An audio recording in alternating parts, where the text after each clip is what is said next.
চাল কুমড়া নানাভাবে ট্রাই করেছেন, কিন্তু ডাঁটা যদি না ট্রাই করে থাকেন একবার এইভাবে ট্রাই করে দেখতে পারেন, খেতে খুবই সুস্বাদু হয়। আমার চালের ওপর খুব ডাঁটা হয়েছে। এখান থেকে একটা ডাঁটা আমি কেটে নেব।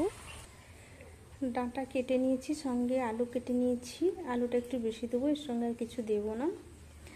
পেঁয়াজ, কাঁচা লঙ্কা, জিরে বেটে নেব। শাকটার মোটা শিরটা বাদ দিয়ে রেখেছি, ওটাও ভেজে নেব। এবার একটা কড়াই বসিয়ে নিয়ে সর্ষের তেল দিয়ে, এবার তেল গরম হলে দেব গোটা জিরে।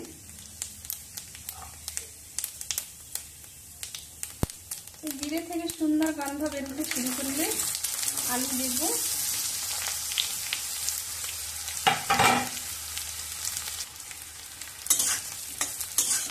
এবার আলুটা মিনিট খানেক একটু নেড়ে নিয়ে এর মধ্যে দেব হলুদের গুঁড়ো। হলুদের গুঁড়োটা দিয়ে আলুটা আরেকটু নেড়ে নেব।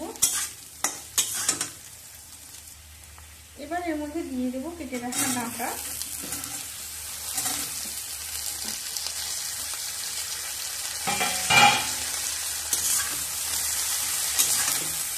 এবার ডাঁটা দিয়ে আলুর সঙ্গে ভালো করে মিশিয়ে নিয়ে এর মধ্যে দেব নুন।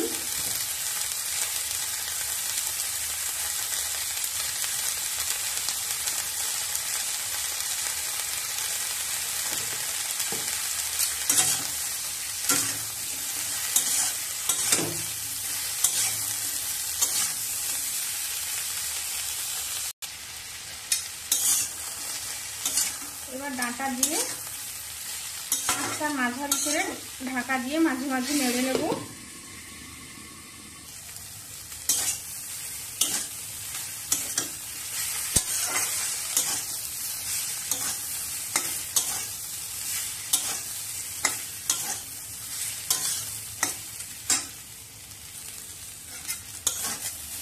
এবার ঢাকা দিয়ে, গায়ের জলটাও শুকনো হয়ে গেছে, হাফ সেদ্ধ হয়ে গেছে, একটু কষা হয়ে গেছে। বাকি আবার ঢাকা খুলে আরেকটু নেড়ে নিয়ে এর মধ্যে কাঁচা লঙ্কা, পেঁয়াজ আর জিরে বাটাটা দিয়ে দেব।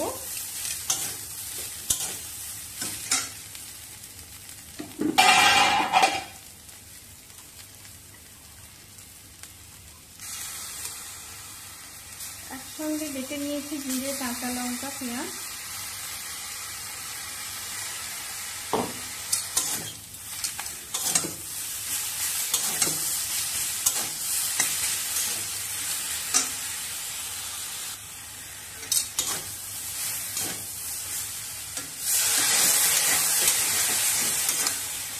এবার অল্প একটু জলের ছিটা দিলাম, নিচটায় বসে যাচ্ছিল, দিয়ে পেঁয়াজটা একটু ডাঁটার সঙ্গে কষে নেব।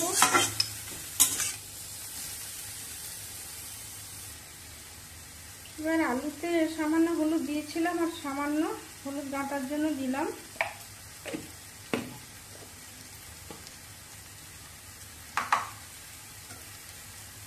আর দিলাম সামান্য লঙ্কা গুঁড়ো।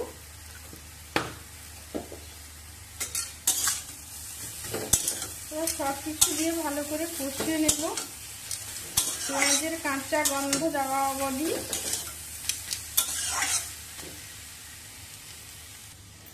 এবার পেঁয়াজ বাটা দিয়ে 2 মিনিট কষিয়ে নিয়ে এর মধ্যে সামান্য হালকা গরম জলে সামান্য সর্ষে গুঁড়ো ভিজিয়ে রাখছিলাম, ওটা দিয়ে দিলাম।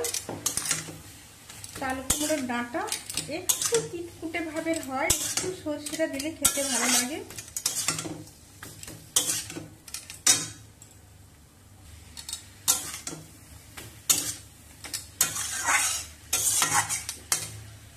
এবার এর মধ্যে জল দেব।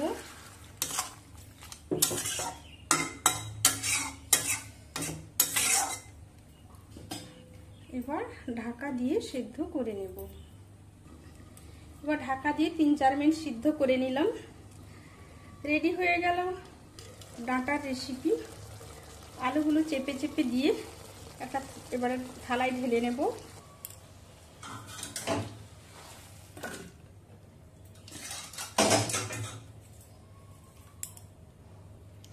এবার কড়াইটা ধুয়ে একটু জল দিয়ে দিলাম, সেগুলো রস রসে থাকবে।